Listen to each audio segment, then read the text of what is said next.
Hey everybody, so the 2023 Earthshot Prize is due to be awarded this week.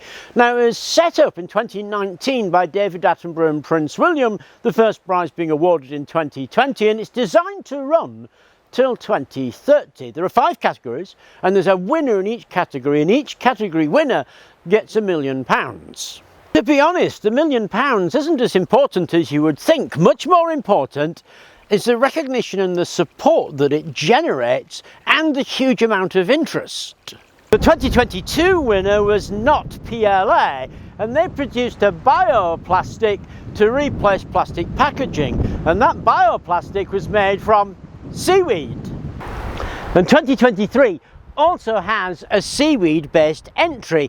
It's called Sea Forest, a New Zealand company who intend on making seaweed into animal feed. And why not? I mean, that's what lava bread and nori is, and it's supposed to be good for reducing the amount of methane production in animals.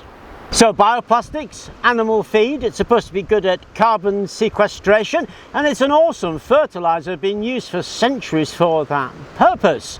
So seaweed is a truly astounding material, and we've come here down on this beach to collect some. Because one thing that it's also good for, and is yet to be mentioned, is the storage of energy. All we do to prepare these is hang them out to dry, and then when they're dry we're going to chop them up in a blender into a small fine powder.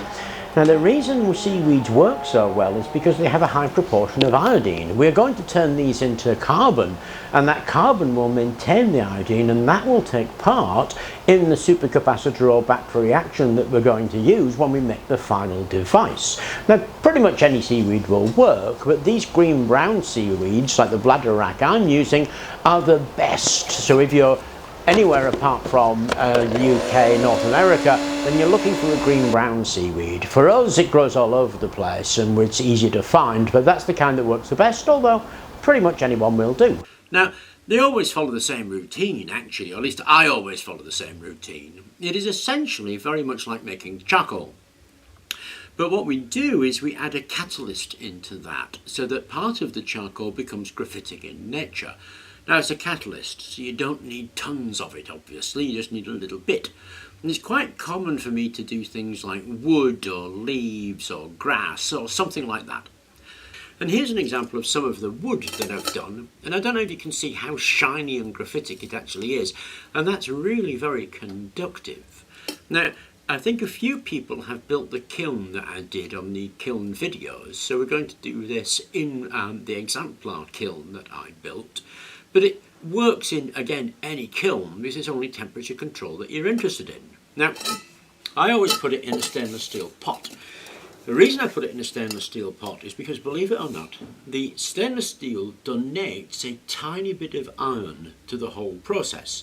You can pick that up sometimes, actually. If you give the resultant carbon a wash with hydrochloric acid, you get a ferric chloride out. So you know that some of the iron is coming out from the pot and travelling through the material that you're carbonising.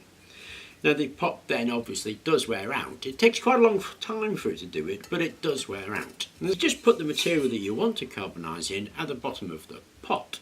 Now, we are going to want to take this out later, and what we do is we create an environment where there's very little oxygen, but a material that will absorb any noxious off-gassing. Because I also do this with things like car tyres. There's quite a lot of sulphur in those.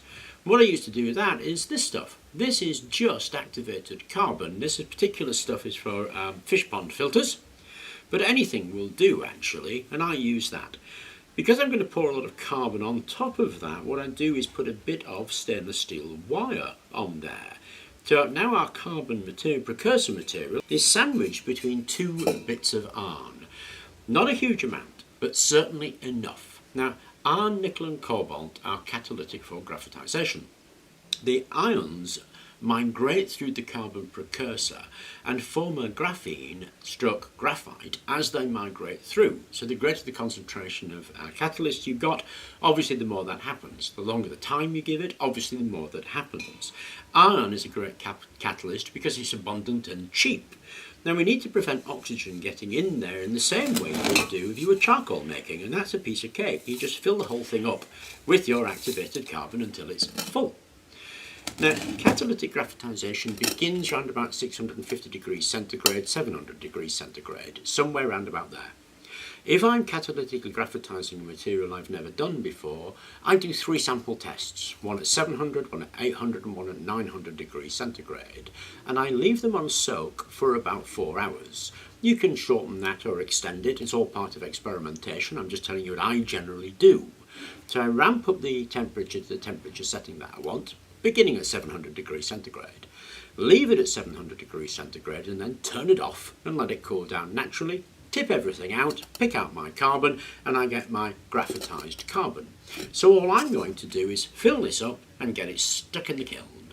Okay, so here's my pot ready now. It's without a doubt I've gone a bit of overkill. I mean, I filled it right to the top. About there's plenty actually, but it's just a pot I had. And here's the kiln that we made in that video series. And unfortunately, it's a bit big for that kiln actually because I put it in this pot.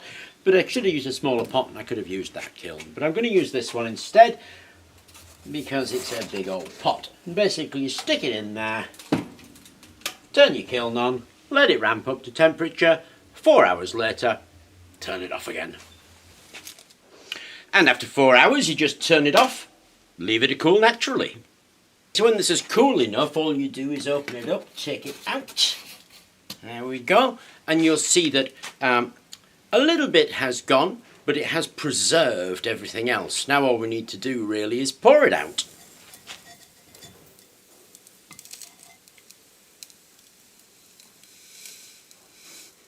You should be able to see here is a very light grey layer there, and then we have a black layer going towards the centre of the mass, and if it's incompletely burnt you'll get a brown layer in the mass there, telling you need to give it more time. In order to turn something like this into a powder, I just use a food processor actually. Just drop the thing in and it will make a very fine powdered material. Give it a whiz with the food processor and you'll get a powder out of it. Blitz it up. What you end up with is a very fine carbon. Now luckily this one is conductive. If it isn't conductive because you've done something different, or you've used a different sauce or a different jar that you put it in and so it's not conductive, then you're going to have to add a conductive additive. Something like Super P maybe, or something like graphite. So what do we do with this stuff? A weight amount. I'm going to put a couple of drops in there. Who knows whether that's good or not, which is very poor experimentation, but good enough for demonstration. So we get that mixed in there. Give it a good old mix around so that the thing is nicely distributed, and we're pretty much ready to make our actual device. To make the actual device, take whatever it is that's your favourite current collector, and for the reasons we've talked about, mine is usually always graphol. And again, weigh the thing, just make sure you know how much everything weighs. Add on your carbon with its binder, and dry it. When you've done that, what you'll end up with is something like this, and that's obviously a test piece. It's on this bit of glass to stop me ruining my bench. Pop that down, put a bit of electrolyte on it. And as I say, my tendency is to use a sulfate-based electrolyte. Put the other one on top. Give it a time for that electrolyte to percolate through. You need to connect it up to some kind of test equipment. I have a precision load and I have an argon multimeter. I charge them to a set value and then I discharge them over time to see what the energy is in that. And that's all I do with these things. So if we give that a bit of time to charge, what we can do is just run a couple of demonstration bits and pieces. So we've got a little motor here. And in a minute we'll connect that motor up. Remove the charge cable.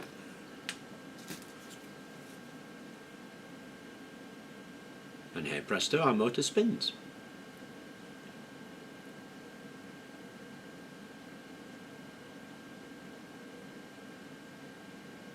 So seaweed truly is an amazing material, and one thing that's probably standing in the way of us exploiting it as a general material is the production of it. There's just not that much in the way of an infrastructure, but with companies like Algapelago down in Devon setting up seaweed farms, that could equally be a thing of the past. Anyway, I hope you enjoyed the video. Thank you very much for watching, and please do remember to like and subscribe.